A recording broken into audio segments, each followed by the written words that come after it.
Hello friends, welcome back to your YouTube channel the engineer bro. आज मैं लेके आपके लिए लेके आया हूँ एक नई वीडियो जिसमें मैं आपको बताने वाला हूँ कि नेटवर्क मार्केटिंग होती क्या है एग्जैक्टली।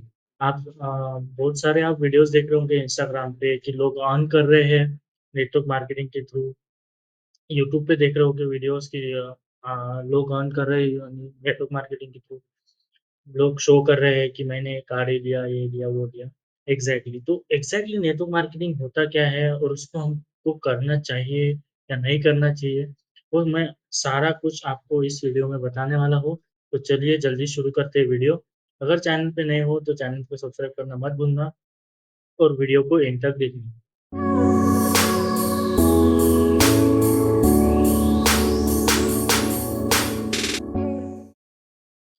तो फर्स्ट नेटवर्क मार्केटिंग होती क्या है एग्ज़ैक्टली? नेटवर्क मार्केटिंग एग्जैक्टली होती क्या है?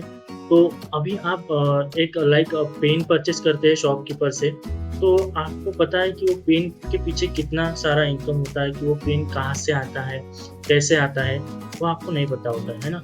अब नेटवर्क मार्केटिंग में क्या होता है, नेटवर्क मार्केटिंग में डायरेक्ट सेलिंग, इसको हम नेटवर्क मार्केटिंग भी बोल सकते हैं और एग्जैक्टली डायरेक्ट सेलिंग भी बोल सकते हैं। जैसे आपने अगर शॉपकीपर से पेन परचेस किया, तो आपको ₹5 से पड़ता है। और अगर आपने मेरे थ्रू परचेस किया, मैं नेटवर्क मार्केटिंग करता हूँ और आपने मेरे थ्रू वो पेन परचेस किया, तो मैंने वो आपको ₹3 में दिया, है ना? तो इसे ही नेटवर्क मार्केटिंग किया जाता है, इसे ही नेटवर्क मार्केटिंग बोला जाता है। It means direct selling business होता है। इसमें आपको कोई डिस्ट्रीब्यूटर नहीं देखने को मिलते हैं। जैसे अभी हम देखने ही वाले हैं कि डायरेक्ट सेलिंग बिज़नेस क्या होता है और ट्रेडिशनल बिज़नेस क्या होता है। अब ट्रेडिशनल बिज़नेस में मतलब जैसे आपने अभी शॉपकीपर से एक पेन परचेज़ किया, तो वो आ गया ट्रेडिशनल बिज़नेस में, और मेरे से आपने अगर पेन परचेज़ किया, तो वो हो गया डायरेक्ट सेलिंग बिज़नेस में, ठीक है? तो इसे ही बोला जाता है नेटवर्क मार्केटिंग। और नेटवर्क मार्केटिंग ये एंटरप्रेन्योरशिप में आता है। जैसे कि काफ़ी सारे एंटरप्रेन्योर्स होते हैं जिसको हम डायरेक्टली बोलते हैं, वो सेल्फ बिज़नेस ओनर होते हैं। वैसे ही तुम यहाँ पे नेटवर्क मार्केटिंग में सेल्फ बिज़नेस ओनर ही हो। आपको यहाँ पे कितने घंटे काम करना है, कैसा काम करना है, घर बैठ के काम करना है, जैसे आपका कोई ऑफ़िस हो तो आप ऑफ़िस में जाके काम करना है, ये आपको सारा कुछ ये आप पे डिपेंड करता है। इसे बोला जाता है नेटवर्क मार्केटिंग। तो चलिए देखते हैं हम difference between direct selling business and traditional business. तो ये यहाँ पे आप जैसे कि मैंने यहाँ पे शो किया है कि मैं ट्रेडिशनल बिज़नेस कैसा होता है और डायरेक्ट सेलिंग बिज़नेस क्या होता है। तो अभी पहले तो हम ट्रेडिशनल बिज़नेस देख लेते हैं कि क्या होता है। अभी जैसे कि एक आपने पेन परचेज़ किया, है ना? तो एक पेन परचेज़ किया, तो वो मैन्युफैक्चरिंग होके डायरेक्टली आपके करने तो नहीं आया शॉपकीपर करने। अभी उसमें होता क्या है, उसमें कौन-सा प्रोसेस होता है कि उसकी एक्चुअल कॉस्ट जो होती है वो पेन की ₹1 होती है, लेकिन हमारे करने आते-आते वो ₹5 हो जाती है ना? तो वो होता क्या है, उसके पीछे का रीज़न क्या है, उसमें प्रोसेस क्या होती है, वो मैं सारा कुछ आपको बताने वाला हूँ। अभी देखो, ये मैन्युफैक्चरिंग है, मैन्युफैक्चरिंग होके निकला पेन, उसके बाद में वो जाता है एडवर्टाइज़मेंट में। पहले जो भी ब्रांड उसका मैन्युफैक्चर हुआ प्रोडक्ट, आजकल ट्रेडिशनल बिज़नेस में हर छोटा-मोटा ब्रांड भी उसकी एडवर्टाइज़मेंट कराता है, जिससे कि उसकी कॉस्ट डबल हो जाती है। जैसे अभी मैन्युफैक्चर, अभी पेन लिया आपने, कोई भी सेलो का पेन लिया, तो सेलो के पीछे सम आर्टिस्ट होता है, सम एक्टर्स होता है, वो जो होता है वो एडवर्टाइज़मेंट तो वो फ्री ऑफ कॉस्ट नहीं करता, उसका कुछ लेता ही है, वो जो कुछ भी उनका होता है प्राइस मनी। तो उससे वो मैन्युफैक्चरिंग हुआ प्रोडक्ट की कॉस्ट जो है वो एनहांस हो जाती है। उसके बाद में वो नेशनल डिस्ट्रीब्यूटर करने आता है। तो ऑब्वियसली बात है, नेशनल डिस्ट्रीब्यूटर करने आ रहा है प्रोडक्ट कोई भी, तो वो भी उसके ऊपर उसका खुद का चार्ज लगाएगा कुछ समथिंग परसेंट। उसके बाद में वो नेशनल डिस्ट्रीब्यूटर से फिर जाता है होलसेलर करने, wholesaler in the sense state wise, ठीक है? स्टेट वाइज़ आता है, फिर बाद में आता है रिटेलर करने, रिटेलर इन द सेंस वो आता है डिस्ट्रिक्ट लेवल पे प्रोडक्ट।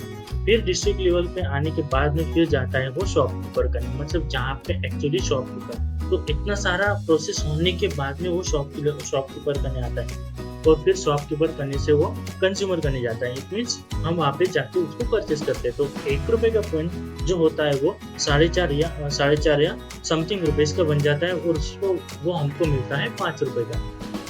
तो ये होता है ट्रेडिशनल बिज़नेस में। अब as compare to traditional business, direct selling business में क्या होता है? डायरेक्ट सेलिंग बिज़नेस में मैन्युफैक्चरर होता है प्रोडक्ट और डायरेक्टली डिस्ट्रीब्यूटर कने जाता है और उसके बाद में वो डायरेक्टली कस्टमर कने जाता है। इट मीन्स इतना सारा प्रोसेस इसमें डायरेक्टली कम कट हो गया। तो इतना सारा प्रोसेस कट हो गया, इसका मतलब प्राइस भी कट हो गया, है ना? अब प्राइस कट हो गया, अब जो इसमें सारा मेन मतलब इसमें जो ये नहीं लगता है प्रोसेस, वो होता है एडवर्टाइज़मेंट। डायरेक्ट सेलिंग बिज़नेस में कभी एडवर्टाइज़मेंट नहीं होता है, ठीक है? इनके जो भी प्रोडक्ट होते हैं वो डायरेक्टली सेल होते हैं विदाउट एनी एडवर्टाइज़मेंट। इसीलिए इसमें जो भी प्रॉफ़िट बनता है, इसमें कंपनी सिर्फ़ 25% रखती है, बाकी का सारा 75% डिस्ट्रीब्यूटर को देती है। इट मीन्स जो सेल कर रहा है प्रोडक्ट, उसको देती है। ठीक है? और इसीलिए 75% डिस्ट्रीब्यूटर को देने के बाद में कस्टमर को हम कम मतलब सेल्समैन जो और बोल सकते हैं नेटवर्क मार्केटर, वो डायरेक्टली कम से कम रुपए में मिलता है हमको कस्टमर का प्रोडक्ट। तो ये होता है डायरेक्ट सेलिंग बिज़नेस में। अब डायरेक्ट सेलिंग बिज़नेस में आप सोच रहे होंगे बहुत फ़ायदा है, बहुत फ़ायदा है। तो अब इसको आप करना कैसे?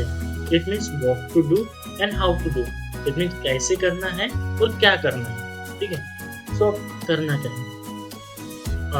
तो नेटवर्क मार्केटिंग में सिंपली एक होता है, इसमें काफ़ी सारे अभी इंडिया में तो बहुत सारे नेटवर्क मार्केटिंग कंपनीज़ हैं, लाइक दैट फॉरएवर है, वेस्टेज है और अदर भी हो गए, लेकिन इसमें से हमको अच्छी कौन-सी चुनना है? अब देखो, इसमें बहुत सारी एमएलएम कंपनी भी होती है, इट मीन्स मल्टीनेशनल कंपनी भी होती है, तो हमको अच्छी से अच्छी कंपनी कौन-सी ढूँढनी है? तो सबसे पहले तो उसका वो कंपनी का बैकग्राउंड देख लीजिए कि वो कंपनी का कुछ है, इन्वेस्टमेंट है, नहीं है। उसके बाद में उसका प्रोडक्ट देखिए, क्योंकि पता है क्या? सारा कुछ प्रोडक्ट पे डिपेंड होता है कि जो कंपनी प्रोडक्ट बना रही है, उसकी एक्चुअल में नीड है या नहीं है कस्टमर को। अगर वो कुछ बना रही है, वो सिर्फ़ पैसे से ही पैसा रोटेट कर रही है, मनी से मनी ही चला रही है, तो इसका मतलब वो कंपनी फ्रॉड है, ठीक है? ये आपको समझना चाहिए। एग्ज़ैक्टली तो अगर आप मार्केट में आप गूगल पे आपको बहुत सारा मिल जाएगा, व्हाट इज़ एमएलएम मल्टीनेशनल क्या होता है एग्ज़ैक्टली उसके बारे में मिलना है और हाउ टू डू अब उसको करना कैसे है। तो मैं डिस्क्रिप्शन बॉक्स में कॉन्टैक्ट नंबर मेंशन कर दूँगा। मेरा एक हाल ही में दोस्त है, जो नेटवर्क मार्केटर है। अगर आपको करना है तो आप उसको कॉन्टैक्ट कर सकते हो। अब इसको करना चाहिए या नहीं? मेरे ख़्याल से इसको करना भी चाहिए और नहीं भी करना चाहिए। अगर आप सोच रहे हो स्मॉल इन्वेस्टमेंट में कोई बिज़नेस मिल जाए, तो it is a better idea and अगर आप सोच रहे हो अभी 5 से 10,000 रुपए में कोई बिज़नेस आपको 5 से 10,000 रुपए आप कहाँ नहीं उड़ाते। तो इज़िली आप ऐसे ही 5 से 10,000 रुपए महीने में कहीं पे भी खर्चा कर सकते हो, खर्चा कर देते हो। तो वही इसीलिए मेरे ख़्याल से तो आप 5 से 10,000 रुपए 1 महीना बचा के आप यहाँ पे इन्वेस्ट करके आप अच्छा खासा बिज़नेस बना सकते हो।